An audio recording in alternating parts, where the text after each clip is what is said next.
Good morning. My name is Marilyn Langman. My husband Ken and I have lived here at Landis Homes for the last 4.5 years. 2 weeks ago, I gave a devotional at the resident council meeting, and I'm sharing that again with you today. My scripture that I've chosen comes from my experience with my brother. I have fought the good fight. I have finished the race. I have kept the faith. That's from 2 Timothy 4, verse 7. When my sister-in-law Carol called during the last week of January to say that my brother David had become comatose overnight, I wanted to get to Winnipeg, Manitoba, where he lived. I hoped I could get there in time to say goodbye to him in person.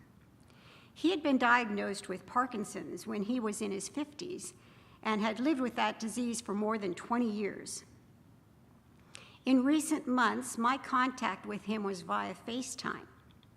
Speaking was difficult for him, so I would do a monologue telling him what was going on, and we sang together. Because of weather and mechanical issues, I landed in Winnipeg 30 hours later than I had originally planned. Each time there was another delay, I wondered, will David still be with us? My brother was a patient man. I arrived at the nursing home in time to spend 3 hours with him and 2 other brothers and his wife and his daughter. There was storytelling, singing, and scripture reading. I thanked him for being a good brother to me. His eyes were closed, but he still communicated through his eyebrows. After the 4 others left to go home, I was alone with David. I planned to be with him for the night, but within half an hour of my other brother's departure, while I was singing to him, he took his last breaths at 10:15 p.m. I was on sacred ground. It was such a privilege. David fought the good fight. He finished the race. He kept the faith. Many of you have experienced a loss that may have been harder to accept than the death of someone who has been ill and lived a long life. It's harder when someone you love dies young. That is certainly true in my life. 40 years ago, my brother Frank died of leukemia at the age of 32. He too fought the good fight and finished the race. He kept the faith. Frank left behind his wife and children ages 3 and 5. Some of you have suffered the loss of a child or a grandchild or other young family member. The pain and grief can be overwhelming. You may wonder, why am I still here? Why did my grandson die so young, someone with so much potential and his life ahead of him? How do you grieve and still keep going? How do we fight our own fight, finish the race, and keep the faith? For me, it helps to live in a community. I am so grateful that Ken and I have the privilege of living here at Landis Homes. I embrace the values Landis Homes has identified: joy, compassion, integrity, stewardship, and community. I see these exemplified in residents and team members I have come to know.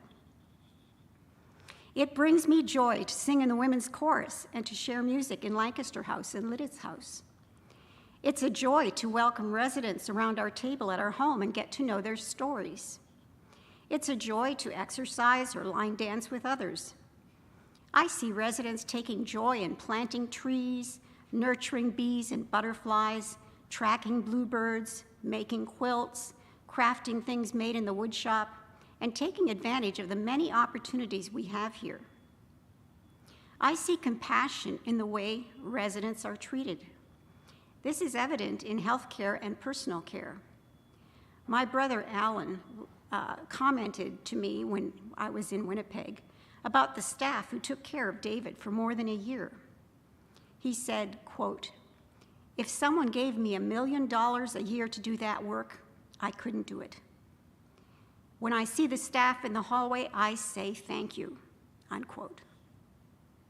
Alan is a very capable guy, but he recognizes that he doesn't have the compassion required to provide health care all day. It's a reminder to me to say thank you to those who do.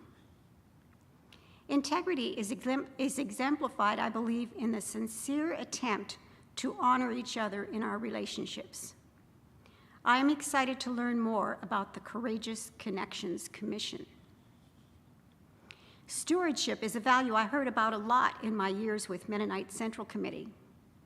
Being married to someone who worked with finances at MCC and at our church, I became aware of some of the challenges of balancing budgets.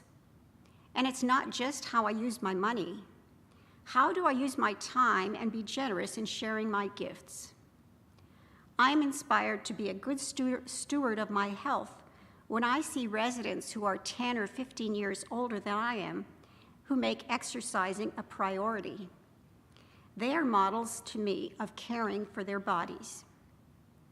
Yes, it helps me keep the race of life, to keep in it when I'm living in a community.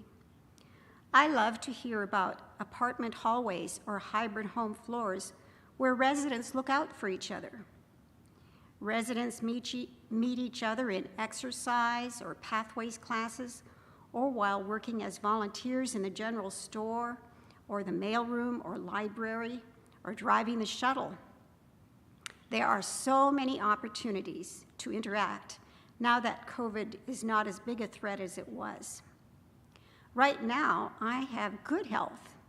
I can volunteer and help others, many of whom were once volunteers too. Someday, I might need the help of a volunteer. I'm reminded of the words of the song, "Will you let me be your servant?" Will you let me be your servant? Let me be as Christ to you. Pray that I may have the grace to let you be my servant too. We are pilgrims on a journey. We are travelers on the road. We are here to help each other walk the mile and bear the load. As I walk life's journey here at Landis Homes, I want to do so with joy, compassion, and integrity. I want to be able to say at life's end, I have fought the good fight. I have finished the race.